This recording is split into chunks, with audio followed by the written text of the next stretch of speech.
If Grace is with you, look into her memories. See the world we come from. There's no green there. Every day, thousands of people throw their garbage on streets indistinguishable from dumping sites. The planet creates more than 2 billion tons of garbage every year under present conditions. They killed their mother. Dramatically, my life changed with the coal mining. The coal miners and processes have an impact on the environment, not only on the water, but also on the air. Just look across the valley next door. That's what it used to be like, you know, one of the most diverse forests on the planet, and now it's a wasteland. Over there used to be a valley and a stream that's now covered up with thousands of feet of boulders. That's never going to be the same again, and it's over 2,000 miles of streams have been buried in Appalachia, some of the most diverse streams on the planet, some of the cleanest water on the planet, and that is a huge loss to this part of the world.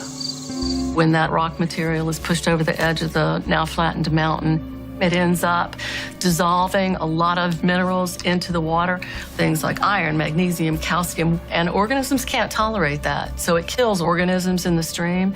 And so that material, that water that is now heavily polluted, runs out of the base of the valley fill into streams and eventually into rivers below. Sometimes we see water green or yellow, blue, yellow, and the fish, we find fish dead.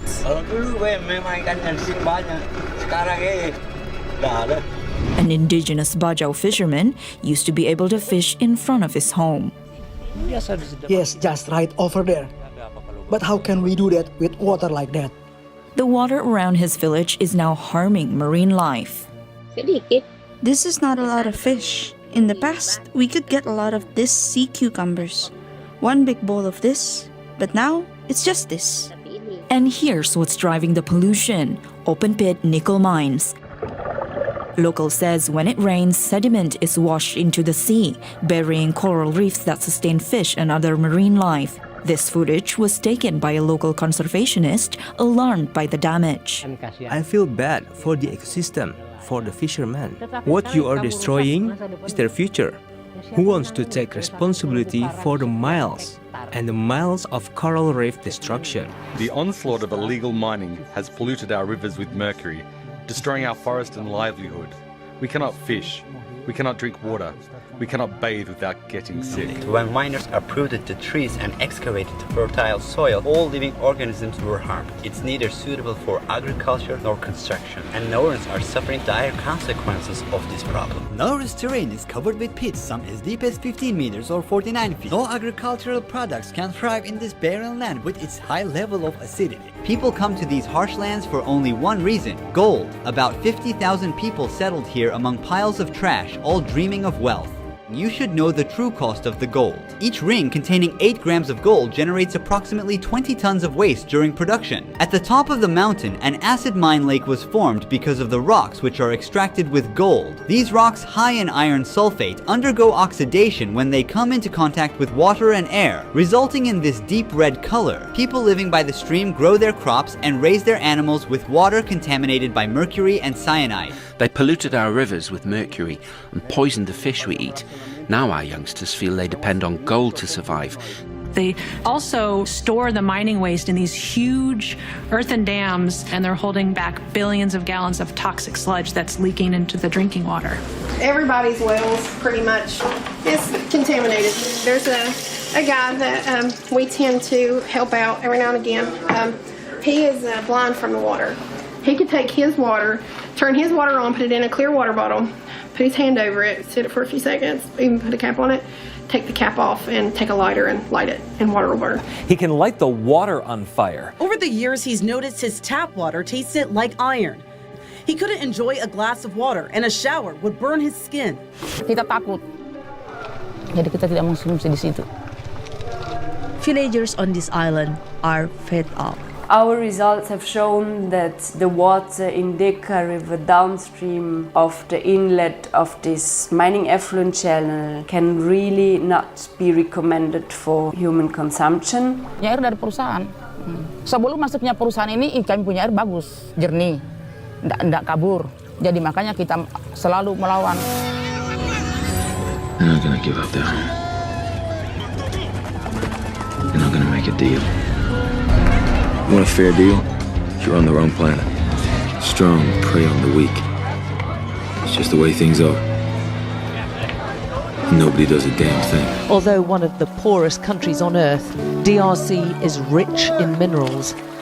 But a history of brutal colonial exploitation looks like being repeated. This is one of the thousands of unregulated, unmonitored mines in the DRC. It's crawling with children, working like modern-day slaves. A 12-hour-long day of punishing work may earn them the equivalent of £1.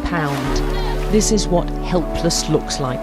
And he's one of the children making millions for multinational corporations in America and China whilst they suffer in squalor.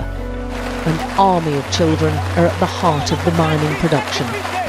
Wearing no shoes and in the most wretched conditions, Dorsan is ordered to retrieve the sack he's forgotten. There's an urgency now. The rains make this dangerous work even more risky, and Dorsan's told in no uncertain terms he risks a beating if he messes up again.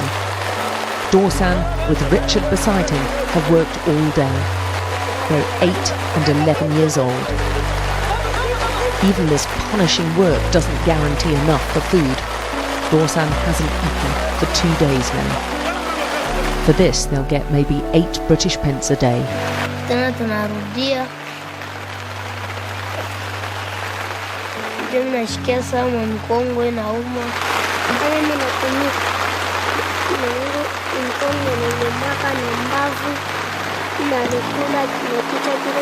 They don't wear gloves or masks, yet the World Health Organization says exposure to cobalt and breathing in its dust fumes can cause long-term health problems. We visited 5 different mines across the south of DRC and found all used child workers.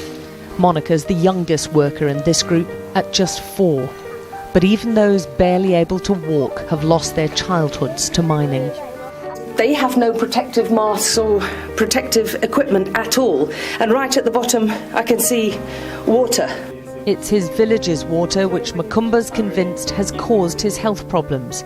After a lifetime of drinking it, he has a huge tumour on his throat. Quand on est en train de travailler à Kitowe, là on cultive la tomate, en train de cultiver, si j'ai soif, je pars, j'ai de l'eau.